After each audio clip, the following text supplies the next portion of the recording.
Hi, it's Lynn here, popping by with a free resource. If you're a singer who wants to teach but sometimes feels a little unsure or overwhelmed, I've put together some free resources to help you feel grounded and supported as you take your next steps. Just check the link in the podcast description and you'll get an informed, practical PDF guide to help you get started, plus a few follow-up resources to help you feel less of a fraud and more confident in your teaching journey.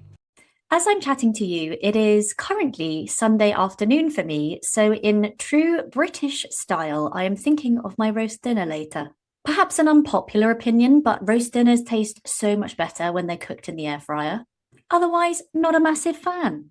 But still, you have to think about your timings. Get the chicken prepared with all the seasoning, get your carrots in the oven, prep those pigs in blankets. Pigs in blankets are for life, not just for Christmas. Get your stuffing ready. Do we have any Yorkshires? Now that I've just realised I don't have any Yorkshire puddings. And of course, the potatoes. But you might be wondering what this has all got to do with singing. Well, it's an episode on tempo, so technically it's got nothing to do with the roast dinner that I'm cooking later at all, but also everything to do with timekeeping. Because when timing goes wrong, whether that's in your dinner and cooking plans or in a performance, things start to feel pretty stressful pretty quickly. So what can we do when we're working with a singer who seems to be struggling with beat and rhythm? 10 tips are coming right up. Just because a singer appears to be struggling to keep tempo doesn't mean it's because they have a direct issue with keeping time necessarily. There could be a whole host of other reasons as to why tempo is suffering. Let's have a look at some of these things that could be getting in the way. A big one is confidence. Perhaps that singer is new to the skill. Maybe they feel nervous singing in front of somebody they've only just met. Maybe they're worried about making mistakes in the singing lesson or in a performance. Maybe they don't know the song all that well yet. Maybe they're putting a lot of pressure on themselves. It could be that the singer isn't used to singing by themselves.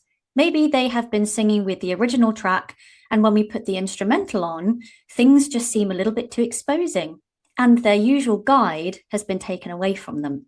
There could be loads of reasons as to why confidence might be the thing that's kicking tempo off beat. Perhaps there are some medical considerations too. Maybe that singer has some hearing challenges, which we can find out about in our history-taking element of that first session. Perhaps the singer is trying to be too much in control, and with that might actually be a lack of control over things. It could be diction. If we're doing a patter song, for example, is the tongue just trying to get around all of those words, but actually it's slowing us down or tripping us up so we fall off tempo? It could also be that we're working with a singer where English or whatever the language of the song is not actually that first language for them. And so maybe there's a little bit of challenge there. Is something happening with the breath mapping?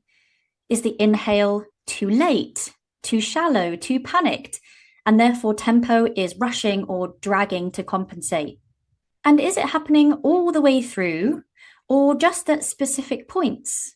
Is it the entrances or the exits to phrases? Is it when we are in a particular vocal register or going over the transition?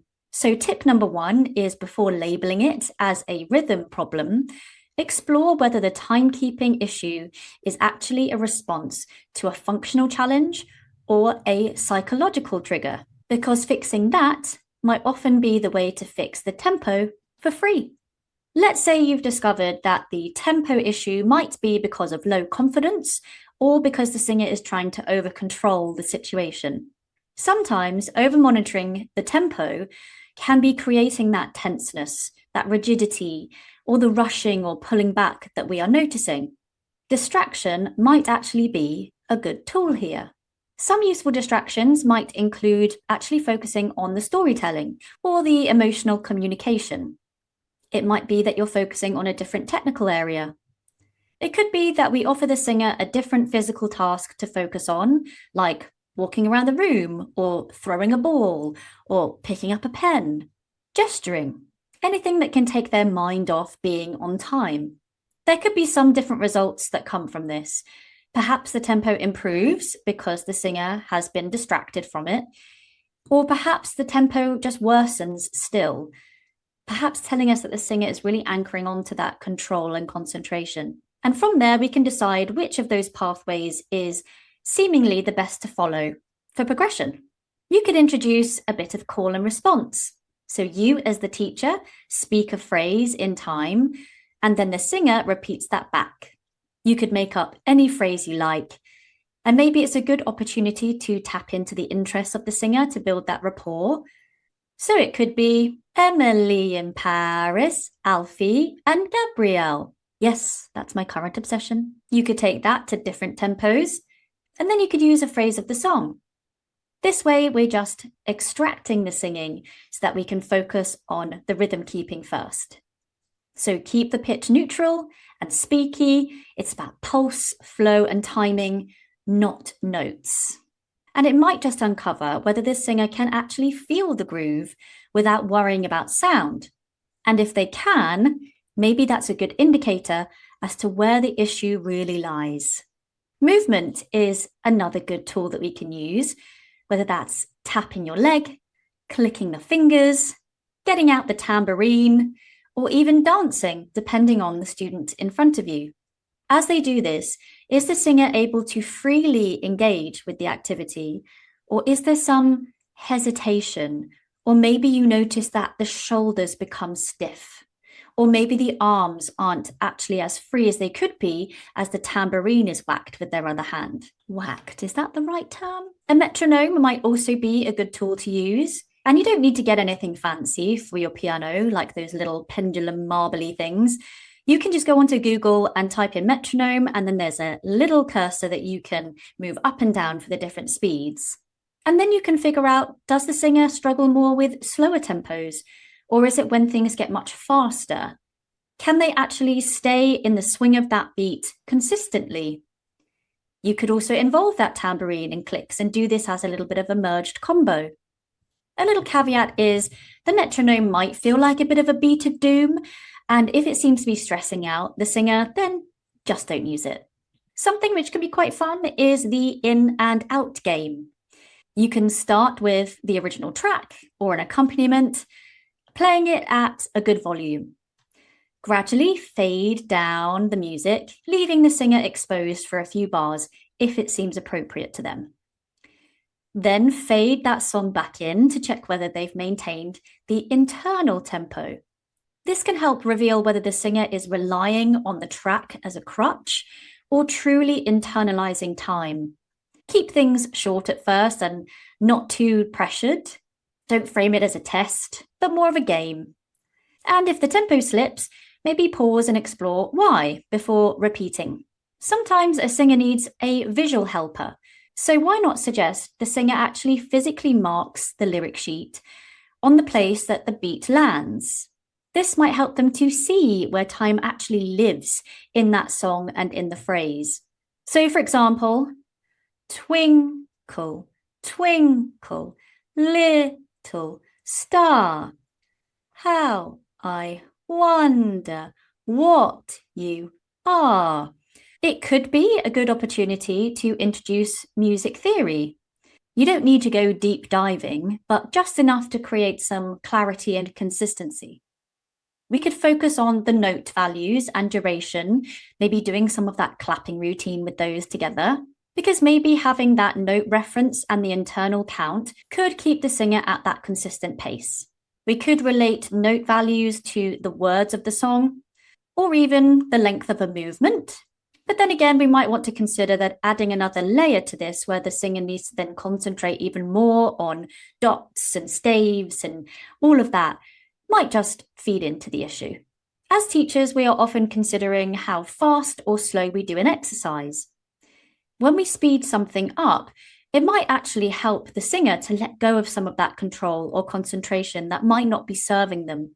When we slow it down, maybe we're giving the singer a little bit more of an opportunity to think about where things are going, to bring awareness to a situation, and give the brain a little bit more time to understand a coordination or whatever we're setting up. So a bit like changing the key, where we might go below the notes and above the notes to make the actual notes feel a bit more comfortable. We can start slower than the performance tempo to build security and coordination and thinking, or we go briefly faster, let everything go, and then come back to that original tempo and see if things have settled. And again, does the singer do a more accurate job when they are faster or a more accurate job when they're slower? Therefore, does that mean the singer needs to be distracted and let go of some of that control? Or actually, do they need a bit of time to think? If you're using an instrumental track in the studio, consider whether that orchestration is actually really busy and masking the beat, causing some overwhelm in the singer's sense of time. Maybe it's not to do with the singer not knowing what tempo to sing at, but maybe it's because they're trying to sing through a lot of other ornamentations. We could isolate the vocals so that the singer can clearly hear phrasing and rhythmic placement without all that other wonderful stuff that's going on. We could find a plainer backing track, maybe piano only based, or maybe we could accompany with some chords. On karaoke version, for example, you can customize your instrumental backings by taking out strings and bass guitars or click tracks or anything like that. Oh, click tracks, that might be a good one. And then you can rebuild it back in later when things have become a little bit easier to follow. This might be a little bit less cognitive overload.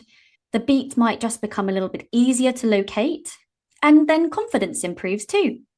I'm sure there are plenty more tips that we could go digging for, but here are 10 to get us started.